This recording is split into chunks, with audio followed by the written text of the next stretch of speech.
मैं आपको सवाल पूछूंगा। Thank you. आपको गोल्ड एंड ज्वेलरी कितना पसंद है? क्योंकि यहाँ पर तो हम देख रहे हैं कि आपने कोई ज्वेलरी नहीं पहनी, तो क्या कहना चाहेंगे ये पे? क्या हो गया आपको? अच्छा, तो ब्रेसलेट भी। अच्छा, तो बताइए कितनी पसंद है आपको, और कोई गिफ्ट मिली है आपको, कोई मेमोरी शेयर करना चाहिए? एक्चुअली मुझे डायमंड्स काफ़ी गिफ्ट होते रहते हैं, मिलते रहते हैं, बिकॉज आई थिंक एक ज्वेलरी ब्रांड का ब्रांड एम्बेसडर होने का ये फ़ायदा ज़रूर होता है कि आपके ड्रॉर में भरी पड़ी होती है jewellery. So most from gold to diamonds to rubies to emeralds I have everything, and जो कि मैं पहनती बहुत कम हूँ। आई थिंक ये बेसिकली से नहीं है बिकॉज मैं बहुत फाइन एंड ज्वेलरी पहनती हूँ when it's come to real jewelry. But otherwise, if you ask me as a person, I love to wear something which is a statement piece, a bold piece. तो या मैं एक ही चीज़ पहनूंगी which will be like a bold statement, or maybe a neck piece which is a bold statement. I'm somebody like that, and I also kind of make my own jewelry, but it's all junk and funky, so let's not even get there. But yes, as I think for every girl, the first diamond ring is always a special moment, and my mom, she gifted it to me at the age of 14, and the first thing she told me, घुमाओगी तो नहीं ना? I said नहीं. That's the first question a parent asks जब वो बच्चे को पहली ring दे रहे होते ना, घुमा के मत आना. It's like okay. 2 साल से हम लोग आपके डेब्यू का इंतजार कर रहे हैं, तो कब फाइनली आप लोग दिल से इंतजार नहीं कर रहे, आप लोग दिल से दुआ करें, जरूर होगा. देयर इज चांसेस कि आप हेरा फेरी 3 में नजर आओगे, तो yes, of course I would. Kitchen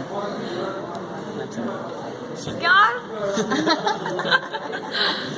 okay, मैंने पिछले साल ही वो फिल्म साइन की है, so I had always maintained that whenever I'm going to be signing on a dotted line, I will talk about it. So yes, I've signed the contract, and I'm very happy about my money. That's first, and but yes, I'm still waiting for the film to go on floors, and वो आपको producer ही बता सकते हैं that when is the whole thing starting.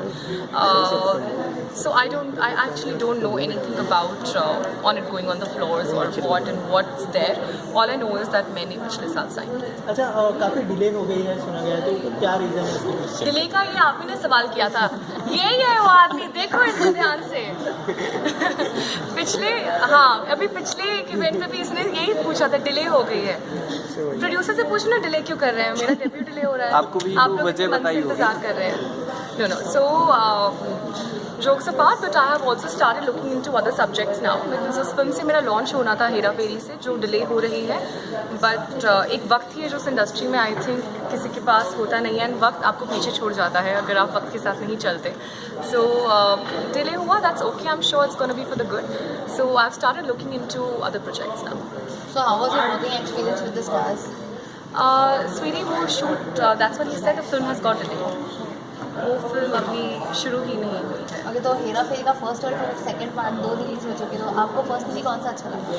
Of course, I liked Hera Fairy, the all-time favorite of all of us. I'm sure आप सबको भी पहली बार ही हेरा फेरी अच्छी लगी होगी.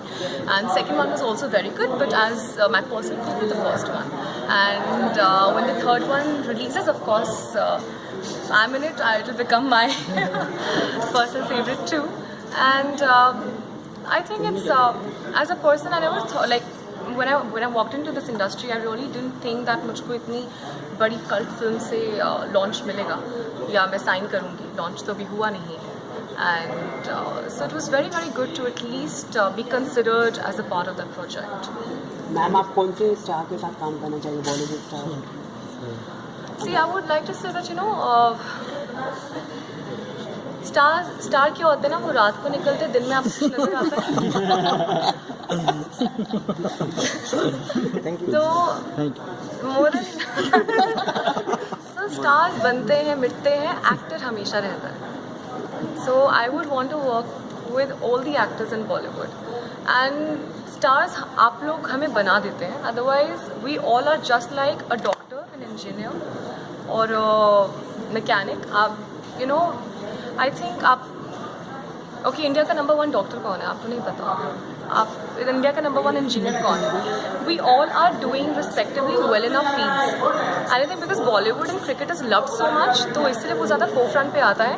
But we are just like anybody else who is doing excelling in their field whatever we have chosen in our lives. So I respect actors because stars आप लोग बनाते हैं, आप लोग ऐसे बनाते हैं, ऐसे मिटा भी देते हैं. तो ठीक है, एक रात में स्टार बना दोगे, दूसरी रात में you will write us of. Okay, तो आजकल पायरेसी को लेकर बहुत इशू चल रहे हैं मूवी के, तो what do you want to comment on it? Piracy, that is now something, yeah. I mean, it's just so sad now. I mean, इतनी मेहनत करके लोग सालों और महीनों एक फिल्म में लगा देते हैं, इतने पैसे लगते हैं, इतनी मुझे भी पहले लगता था when I was an outsider in industry कि अरे क्या करना होता है, एक नाचना गाना तो होता है, अच्छे अच्छे कॉस्ट्यूम पहनने होते हैं, कितना मज़ा आता है, इतना मेकअप करना होता है. Trust me, I hate doing makeup and I hate dressing up and standing in because ये रोज़ का एक रूटीन बन जाता है. More than that, आपका एक स्लीपिंग पैटर्न नहीं बन पाता, खाने का एक वक्त नहीं होता, बिकॉज आपको कहीं पे भी जाके शूट करना पड़ता है, 50 डिग्री में भी और -10 डिग्री में भी, घंटों दिनों ओवरनाइट्स रिहर्सल्स करने पड़ते हैं. It is a very very taxing job. And जब पायरेसी जैसी कोई चीज़ होती है जो आपकी पूरी मेहनत को क्या फ्यू सेकेंड्स में like it kind of demolishes it, it's very very sad. So I think whoever should understand that it's not hard work of one person but a hard work of the whole crew that goes into the drain. So let audience decide what is a hit and what is a miss. Don't by kind of जो पहले ही leak हो जाती हैं, हो रही हैं films, don't do that. And because उससे क्या है, कभी पता नहीं लगेगा वो फिल्म अच्छी थी, ऑडियंस को पसंद आती या नहीं आती, बिकॉज आधे लोग ऑनलाइन पे देख लेते तो आधे लोग थिएटर में आते ही नहीं है फिर देखने के लिए. तो it's very sad. I think हम सबको सबकी मेहनत की कदर करनी चाहिए, अपना अपना काम करें. Thank you. Thank you so much. Thank you.